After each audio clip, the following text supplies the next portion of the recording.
Welcome to The Explainer.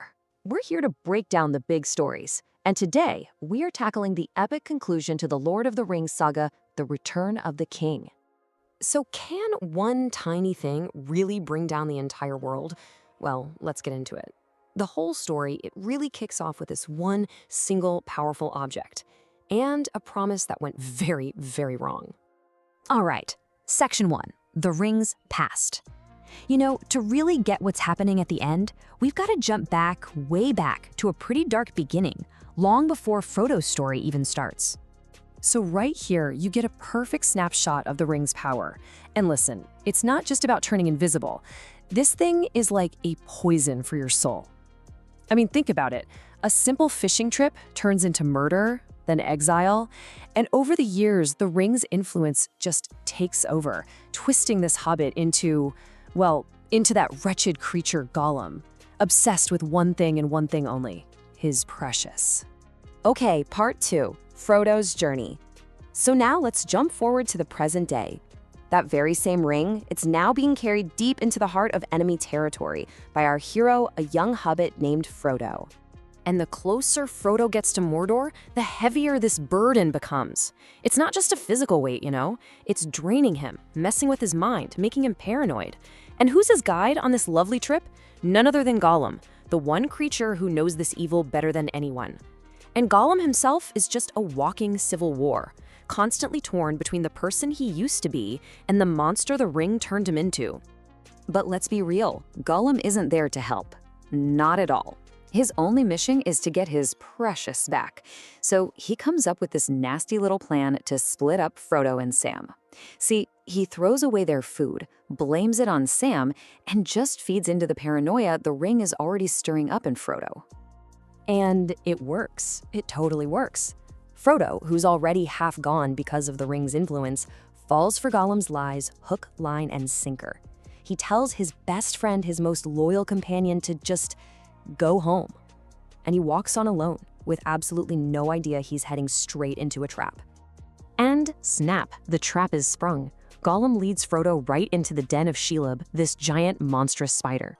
Frodo puts up a hell of a fight, but he gets stung and is left for dead. But wait, Sam! He figured out what Gollum was up to and he comes back. He actually fights off the spider, but then he sees orcs carrying Frodo away. He follows them, and that's when he hears it. Frodo's not dead. He's still alive. Section 3, The Return of the King. So while all of that is going down in Mordor with Frodo and Sam, the world of men is getting ready for its own final epic battle. You've got these two totally desperate missions happening at the exact same time.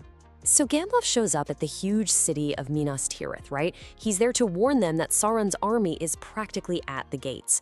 But the guy in charge, the steward, is just lost. He's consumed by grief, he's kind of gone mad, and he absolutely will not listen to reason. He won't even call for help.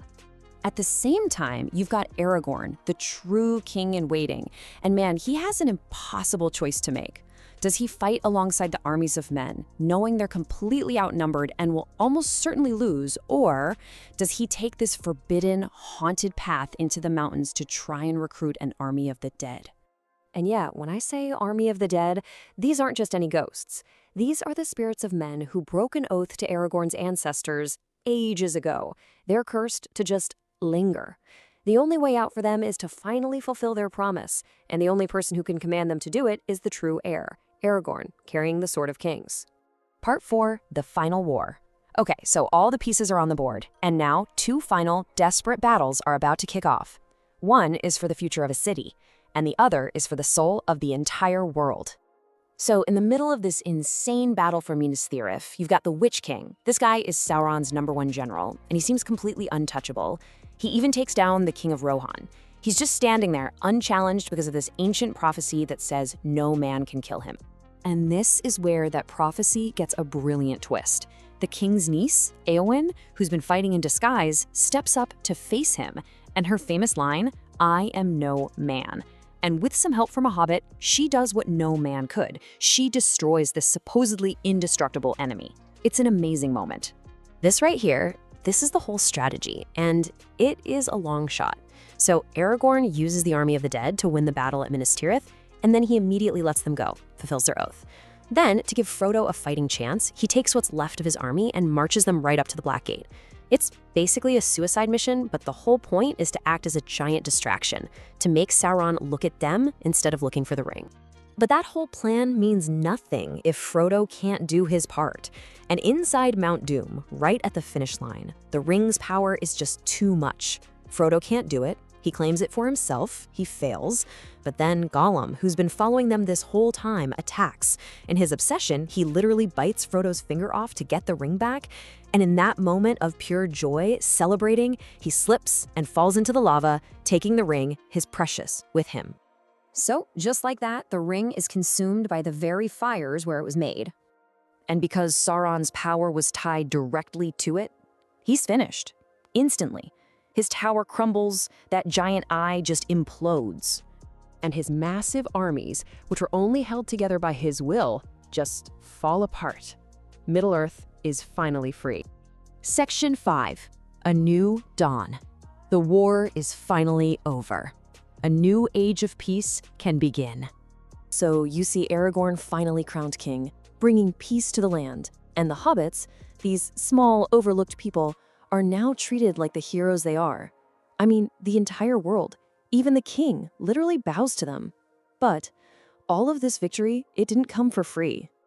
And this really gets to the heart of the story's final lesson, and it's a bittersweet one. The world was saved, yes, but the person who saved it, he wasn't. The scars Frodo carries, both the ones you can see and the ones you can't, they just never really go away. He saved his home, the Shire, but in doing so, he lost his own peace there. And that's really the story of The Return of the King. It leaves us with this powerful question, doesn't it? Do some wounds ever really heal? What is the true price of sacrifice? Thanks so much for joining us for this explainer.